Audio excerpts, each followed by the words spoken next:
Okay, I believe that we are live. Today is July the 26th, my birthday. No, today is October the 6th. October the 6th, 2025. And we are on the Visioneering book that we've been doing for a while. Can y'all believe this is 13 weeks? I'm proud of y'all. There's some of y'all have not missed a week. And so even if you're just starting, we got a bunch of weeks left. So you can start today.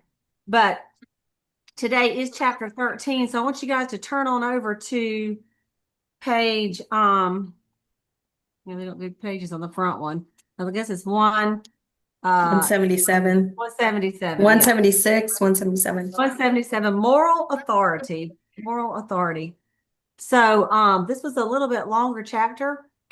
It's a good one though. So let's just go ahead and talk about it as long as we can. And I'll say the first thing on it, it says example is not the main thing in influencing others, it's the only thing. And that's by Albert Schweitzer. Yeah. So you guys, who else said something about this that we know very well?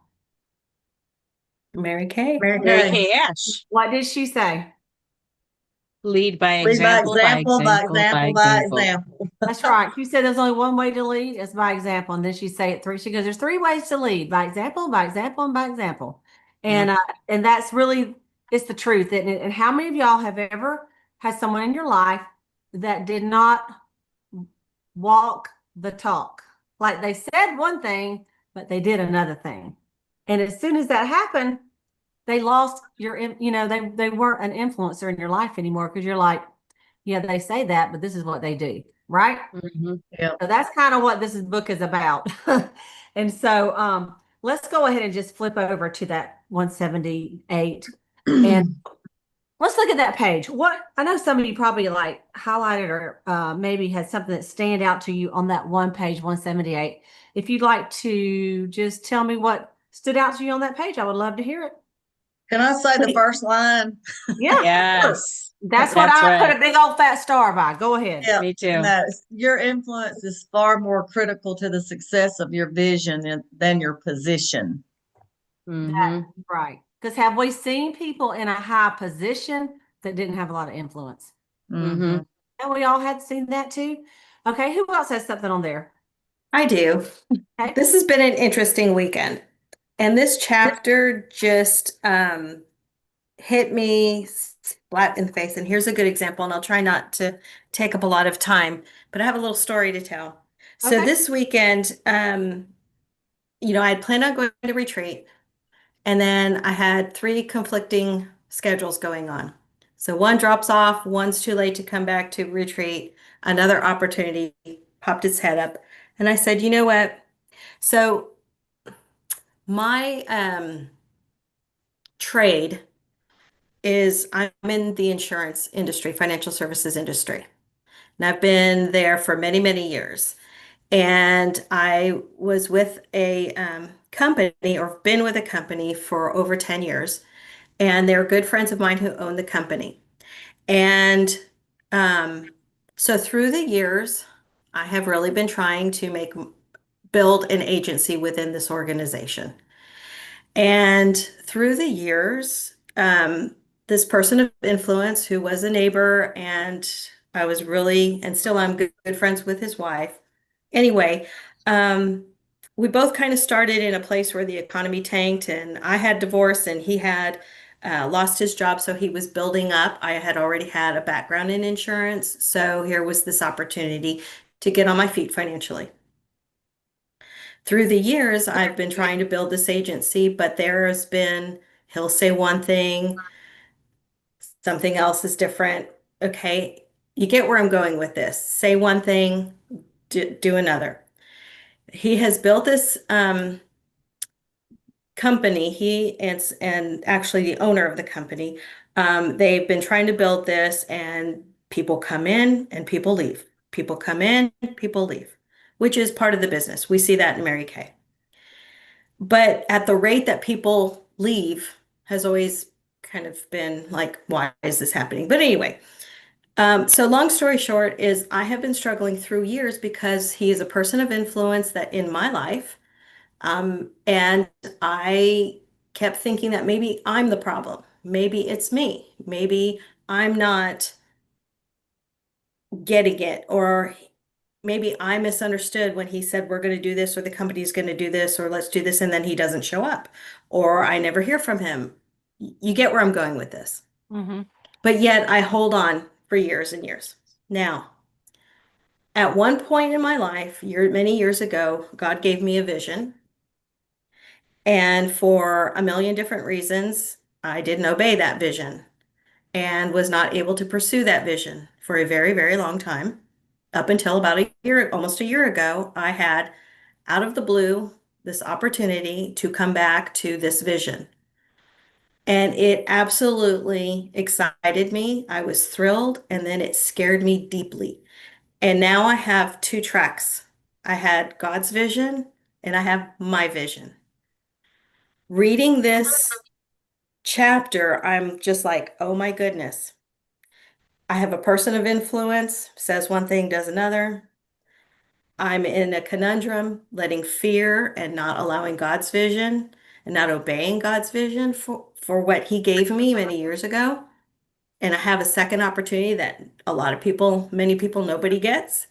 Right. And I am not listening, and I'm allowing fear. So Mm-hmm. this weekend, I had the opportunity for the first time. They had their second conference after all these years, conference of agents. And I said, you know what? Well, I can't go to retreat now. It's a little too late. I had the other conflict, so on and so forth. On the very last minute Thursday night, I got in my car and I drove 13 hours to go to this conference because I wanted the big picture. Needless to say, I'm glad I went. It was a lot for a last minute decision. But here's what happened. This person of influence and influence over a lot of agents, we come to realize that this big picture and this vision that he has painted, we're all scratching our heads. All these years, I thought it was me.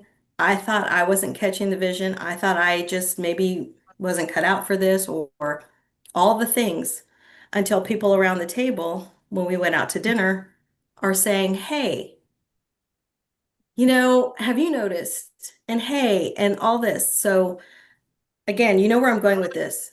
And it just really hit me with this chapter and all I kept hearing was, Mary Kay, be a woman of your word. Be a woman of your word. And what was happening was this person of influence in my life and in other people's lives was never keeping his word. And then because I was torn and not obeying God, I have become a woman of not keeping my word, of not saying, yes, I'm going to be there. Yes, I'm going to do this. Yes, I'm going to go after this. And then allowing fear or the double-mindedness of which way do I go? Is it my idea or do I go with God's idea? And I think that was in this chapter or chapter 12. So this Yeah. particular chapter and the part about character. So all I kept hearing was Mary Kay, be a woman of your word, lead by example, lead by example.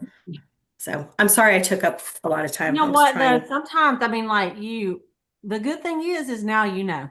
You don't have to question yourself. Oh, anymore. yeah. Yeah. And now you can go 100% and know that the Lord is going to be behind you in this vision because you know you've been wanting to do Mary Kay for a long time. Yeah. And So- I had to drive 13-hour drive. Thankfully, I didn't have to drive myself the whole way. So I really dove really deep back into a lot of the chapters. Well, I'm super proud of you, number one, for coming on the call tonight, and sharing that story and you never know, y'all, people are going to get different things out of the book, and so it was the chapter you were meant to read. And so I'm proud of you, and I can't wait to see where you go from here with your business, Deborah. And Thank you, Cleta. Thank you. That means a lot. Thank you. Absolutely. The great thing about Mary Kay is we always try to keep an open door. People come in, people come out. I want them to always be able to come back in. Or if they lay it down for a season, a month, or two, whatever, or a week, or whatever, they can always come back. And there's no shame in the game. That's what I try to do as a leader. And I know Maureen and Latrice do that as well. So, or we try to, don't we? Nobody's perfect. So, all right. Well, thank you for sharing that. Okay. Who else has something on that? Or the next page, let me read about the essential ingredient. The essential ingredient, it says moral authority is the credibility you earn by walking your talk. It's the relationship other people see between what you say and what you do, between what you claim to be and what you are. A person with moral authority is beyond reproach. That is, when you look for a discrepancy between what he or she says and believes and does, you come up empty. There is alignment between conviction and action, belief and behavior. All right, so let's talk about that a minute. What moved y'all on that page or the next couple pages? Just kind of look and tell me what you think. Latrice, what'd you get on any of those? Did you have a chance to look at it? I'm gonna be honest, not really. Okay. You can read it later. How about you, Maureen? We all had fall retreat this weekend. The essential ingredient, you know what, I'm a person that likes to see things clear and have the structure for it. So all the way through this chapter, it was like, this is great because it's calling it to the carpet left and right. It's showing examples. It's giving structure. And in the middle there where it says moral authority is the critical, non-negotiable, can't be without ingredient of sustained influence. Without moral authority, your influence will be limited and short-lived. And I know I can know people who have had more authority, haven't had more authority, and more importantly, the seasons or situations where I have had moral authority and when I haven't, when displayed it in my behavior. And it was like, oh yeah, I remember that. And you know what? I feel like God is so good to us to convict us through that so that we can learn to move forward, so that we can have moral authority to give him glory. And the whole thing with Nehemiah and the Mother Teresa story and everything was like, it just really did my heart good. You know, one of the things in Mary Kay that I've noticed, especially with you, Cleta, and Latrice and Selah and all the ladies that I've known recently in Mary Kay, moral authority, like you all encompass it, you all have it, you all live it and walk it, and you're a great example so that I can learn as well from it. So I love it. Thank you. You know, at the bottom of that, where it says nothing compensates for lack of moral authority, and it says, and it goes down, it says, because there's a contradiction between what they claim to be and what we perceive them to be. What do we call that? Fake. Fake. hypocrite. And, you Yeah. know, Yeah, I'm not hypocrite. positive. Yeah, I'm not positive when, let me see when this book was written. Hang on just a minute.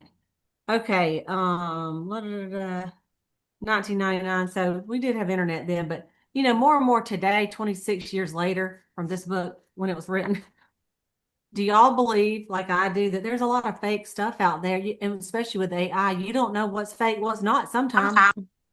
And on Facebook and Instagram, you know, and when you finally perceive that it's fake, whether it's really fake like an AI or whether it's someone that's being fake, you really have I have no interest in seeing that anymore.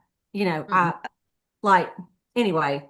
Lita, you know, that's again the disappointment from this weekend of going, and this is, I'm not trying to bash anything. This is just, I think I spent years and years of hoping and maybe trying to course correct and then realizing that that's exactly what happened this weekend, that there was a contradiction between what they claimed to be and what I perceived them to be, and to find out that other people kind of saw that. And it was Yeah. heartbreaking for me because I don't wish ill on anybody and they're just doing their best to build a company. But it's sometimes we try to, or not we, but some people maybe try to make things look bigger than what they really are. So we get that perception. So we're brought in to, now there's a difference between deceit and bringing people onto your vision, okay? Right. And That's right. but you know, but I think also there's the exaggeration of the vision, or of not the exaggeration of the vision, but the exaggeration of, hey, how close we are to this vision, if that makes any sense. Like we thought we were further along or that we were a lot bigger, so people were kind of scratching their heads this weekend and feeling that, well, we had a perception of one thing and it turned out to be another. And the point of that was, and I don't know if I forget what page or where we are, is that then you kind of start losing that trust, that influence. Like he started losing Right. influence this weekend, and it was pretty heartbreaking to see Yeah. that. So we have to look at this within, we see it in the outside, but we also want to look, I always like on these chapters, you look outside, then you look inside too. And so a lot of this is about us being that person. And it talked about, just to go back to our story of Nehemiah, we don't want to leave everybody hanging on Nehemiah, but y'all remember last week, if you were on here, we talked about how he got with the nobles and he said, hey, you're overcharging them. You're putting your own people as slaves to make yourself rich when your own brothers, countrymen are poor, and then Mhm. Nehemiah called him out on it, and then they all said, okay, and stopped it. And we're like, that's so easy. But what it says on the bottom of 181 is that Nehemiah got there and he was in a long line of governors. So he had the right to levy taxes and do all that stuff to promote himself and make himself wealthy. And it says Nehemiah wisely chose to forego those privileges, set himself apart from all the predecessors. More importantly, he demonstrated his heartfelt commitment to the project and to the people. So they couldn't accuse him for being in the building that wall for personal gain. So he had moral authority with those people, right? Mhm. And Yeah. so, Rita, yes, say that. yeah, at the bottom of 179, it says, for this reason, moral authority is a fragile thing. It takes a lifetime to earn, but it can be lost in a moment. And once it's lost, it is almost impossible to restore.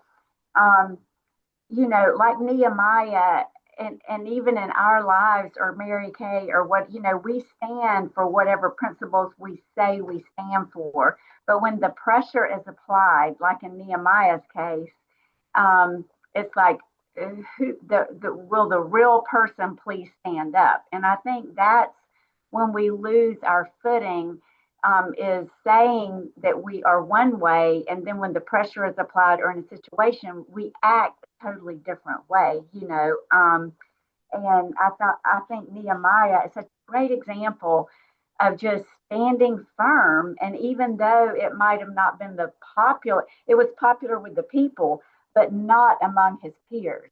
And, we just have to remember that this world is full of people like the noblemen that were his peers. And you can feel pressure, it's not like to come on and let's, we can get by with this, or it's our right to be this way. But instead, he stood with his heart, and he stood, honoring God. And for that, the people loved him. He had authority with them, and then the Lord blessed him. So, And then he even had respect from those guys that were doing wrong, because they right. couldn't come back and say, well, because he didn't. So then that made them feel, really kind of convicted them, made them feel guilty of what they had done. It also talks a little bit about, you can kind of look at this in families, and like if you're, and we all grew up differently. And so you don't have to tell your story here, but if you grew up with a mom and dad that told you one thing and did another, like maybe they told you you can't drink, but then they were drunk at night before they tucked you in the bed, or they said don't smoke, and then you saw them smoking, or whatever, clean up your mouth, but then they're cussing, whatever, and then it don't hold much later when in life you lose respect and you're like, I ain't listening to you because you don't do it. You do the same thing you're telling me not to do, right? In a marriage, if you feel like someone doesn't have your back, and they've proven to that, and he talked about that. So, of course, we're talking about our Mary Kay business and and we want to do it with our lives too. I mean, really everything we talk about Mary Kay can also be with with our lives as well. So it says, let's go to the page 183, the source. Who underlines something in that page, the source, in the next two pages that you want to bring out? Later, I was just thinking about something. Yeah. It's not the source, obviously. I haven't read it. That's But okay. who said your actions speak so loudly I can hardly hear what you're saying? Yes. I have heard that. So Mhm. I don't know if it was Mary Kay. I don't know, but Probably. Yeah. but it's like you're saying there, you do one thing. I mean, you say one thing, you do something else. So you watch actions Yeah. anyway. Did I already say that Mary Kay used to say, we all need to be wow women, WOW, women of our word. And I just remember that when I joined, be a wow woman, woman of your word, woman of your word. And they said, as in director training and different things, they said, recognize wow women in your unit, and then one of the good thing is, I know Deborah said that, she had, felt like that she was so trying to be so loyal to that other company that it made her, you know, feel like she wasn't a woman of her word with Mary Kay. The good thing about Mary Kay is though, you can, even though like the moral authority down here, you can make a decision and change. Because I've seen it many times in Mary Kay where someone stopped in the middle of the road and said, all right, this is what I'm going to start doing now. I was doing this, but now I say I'm going to do this and I'm going to do it. And then your future actions will build back up any feelings of you feeling like you weren't a woman of your word. You know what I'm saying? So we have grace. Jesus died on the cross, right? So we do have grace. We do have grace. Right. Okay. So it talks about the source. Anybody have something on that? I do. Okay. When I think it's in the right under the source, and it says leaders and influencers who are driven purely by a desire to be leaders and influencers rarely maintain their moral authority.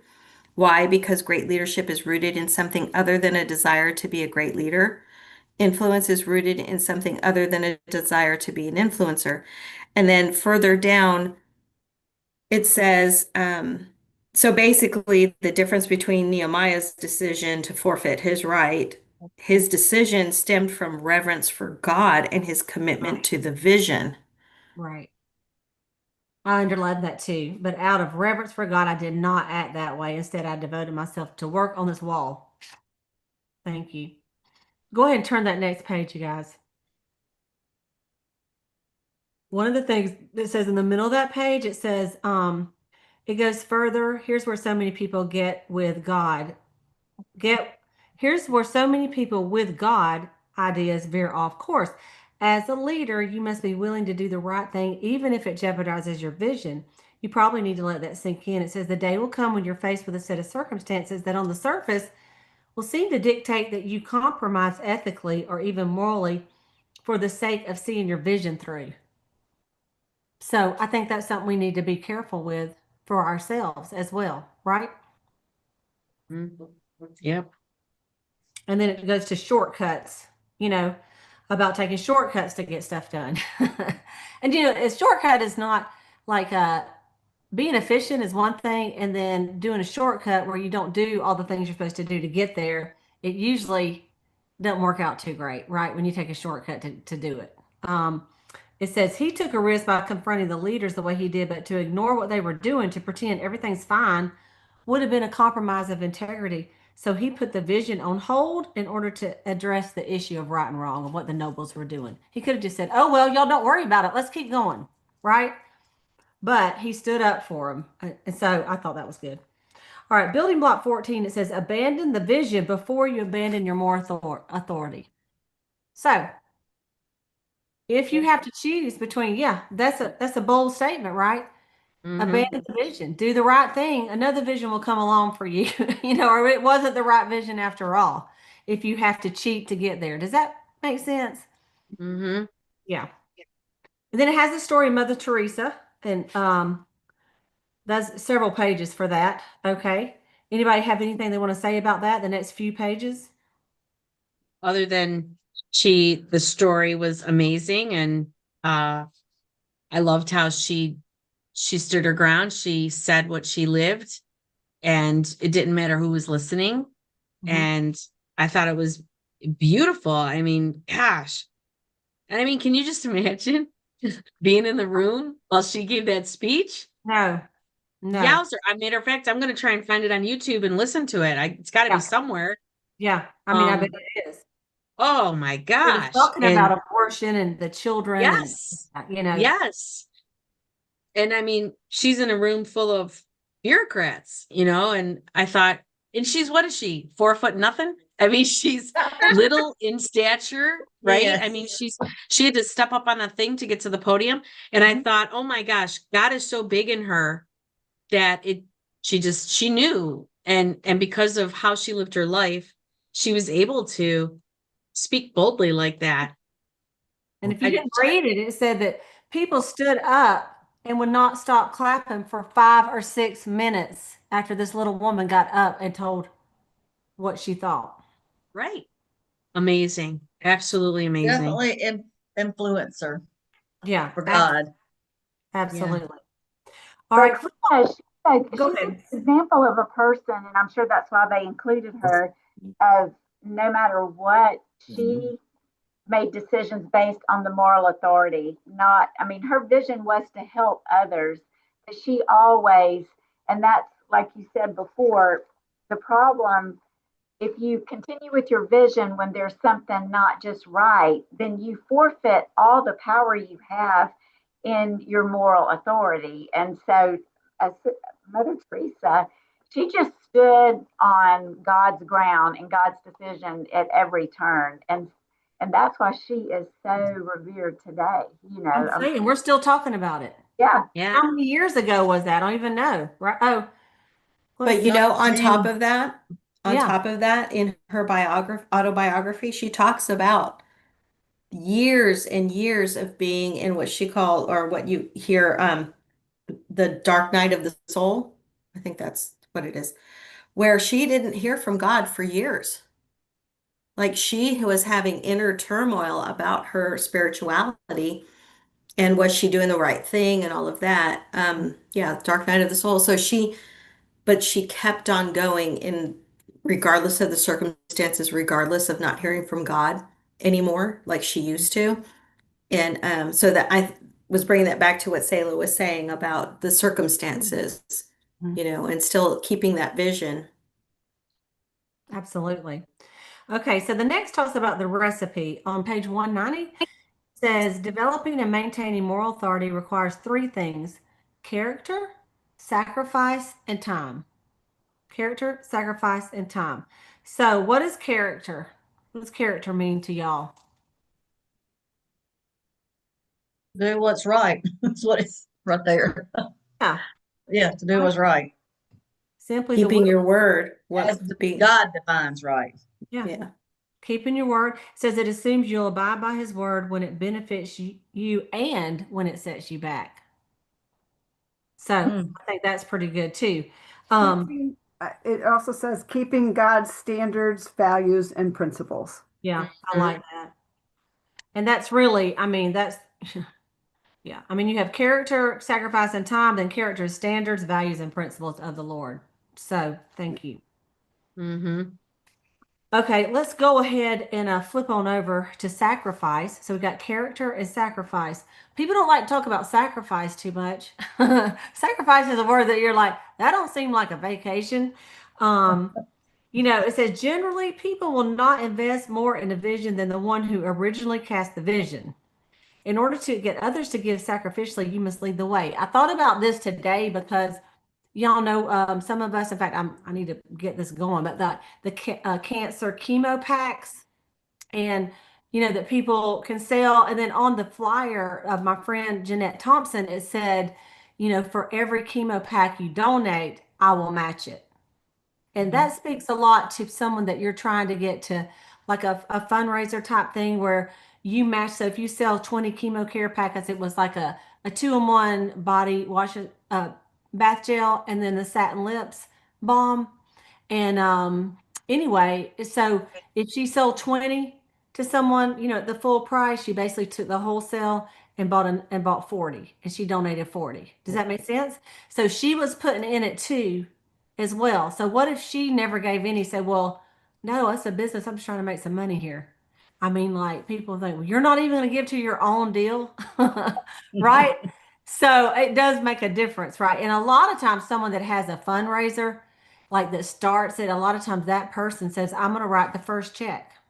You know, I'm gonna start it off with this much money or whatever. It doesn't have to be a fundraiser, it could be any kind of vision. Like you're building something and hey, I'm gonna let me be the first one to come on Saturday to work, right? What do y'all feel about any of that, about the sacrifice? don't know if you guys remember this or not, but a long time ago, Mary Kay was at church, Yeah. and the church was trying to, I think it was a children's thing, whatnot, and they were trying to get enough money, couldn't get enough money, couldn't get enough money, and then she said, you know, she'd match whatever, and Yeah. and it turned out to be some astronomical number, and they actually even called her back and said, "Hey, you really don't have to match Right. that because this is more than we ever even dreamed of it." And she realized she didn't quite have that kind of money at that particular point in time, but right at that same time, she goes, "No, no, no, no, no, I'll do it." She didn't tell him that, but she knew that. But then Ryan's dad came in and said, "Hey, by the way, you know, these stocks or whatever it was, money that he had put into something that they invested in, it came back, and it came back to that amount." And she just took all of that and put it into it. And, you know, but she was going to do it regardless. She was going to figure out a way to come up with that money. And so she stuck with it, and they were able to Do go it. on with I that. think it was $40,000. It was a It lot was, of money. it was oil wells. Yeah, it was Yeah. the oil wells. They had done but, some I mean, oil it was wells, a and then lot of money that it's like that exact amount is how much Yeah. came they have back. paid. Yep. Yeah. So, It was really cool. And I mean, Yeah. that has stuck with me. And, but, cause I do a lot with the military and the military spouses and stuff like that. And that sticks with me every single time I say something, but, absolutely. sometimes love I have no idea how I'm going to make it work, but it does, Yeah. you know, but anyway. Awesome. Thank you for sharing that.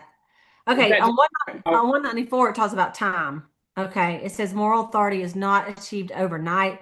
It's not something you can manufacture at will. It's developed through proper response to circumstances over which you have no control. And so it says you can involve yourself in exercises and discipline that will strengthen your character, but moral authority can only be achieved when your character is put to the test. Your response to these unexpected tests will determine your moral authority. So that's one of the things. It's like when there's a crisis, how do you behave? How do I behave? How do you behave? What do we do? You know, and I'm sure in our life, none of us are 20. Let me look around. I don't think none of y'all are. I'm sure there's times when we look back and go, I could have handled that different. But hopefully, as we mature in age, when things happen, we think about what is the right thing to do, you know, and do it, right? And so it does take time to build the character and to build more moral authority with people. Okay, so then it talks about handle with care. Okay, and anybody got anything on that? It talked about the guy that his talk didn't match his walk. I don't know if y'all read that part Mhm. where they all gathered and went out to eat, and then it's like bad. That's a bad deal. Okay, and then lost and found. It says many stop with forgiveness and do not go the distance necessary to regain their moral authority. And it says, remember Zacchaeus. Remember like the song Zacchaeus was a wee little man, and the wee little man was he. If you went to Sunday school, okay. If you didn't, you forgive me on the second. But Climbed anyway, up in the sycamore tree. right. The So Lord, he Jesus, wanted to see. that's right. So Jesus saw him, you know, and said, "Come out of that tree." And then he said, "Today I'm gonna dine with thee." And so he went over there. Zacchaeus was a tax collector, and he was ripping people off. And so, do y'all know what it said? Is please forgive, please forgive. But then he went back and paid back everybody, and it said, imagine what they thought. He said he was going to give half of his possessions to the poor, not half, not a tenth. And so not even religious leaders did that at that day. And he pay back every money overtaxed, but he didn't stop. He said he would pay each back he had cheated 4 times the amount he had taken illegally. That's making it right. And that's like putting your money where not your money where your mouth was, but that's doing what you say you're going to do, right? So, Yep. and you guys, it's time for our sales meeting. But we've actually almost got to the end, so that's good. So Arlene Lenars used to say, I know y'all remember that if you've been a long time, she was a National Sales Director Emeritus. Do y'all remember her saying, what's caught is louder than what's taught? Y'all remember her saying that? And I Yeah. think that's kind of this book. So y'all can kind of glance over the questions that talked about if there's inconsistencies between what you say and what you do, you know, and what is the greatest potential for your inconsistency, and kind of look through that and check yourself. So I think it was a great one study this week. But this Mhm. next one is going to hit you between the eyes. Distractions. Who has distractions in your life? Oh, So yeah, we may want to not wait till like next Monday to read that one. We want to read that one tomorrow. Tomorrow. Yep. Exactly. Thank you. Yes, and I'll see you in a few minutes. Okay. Bye, everybody.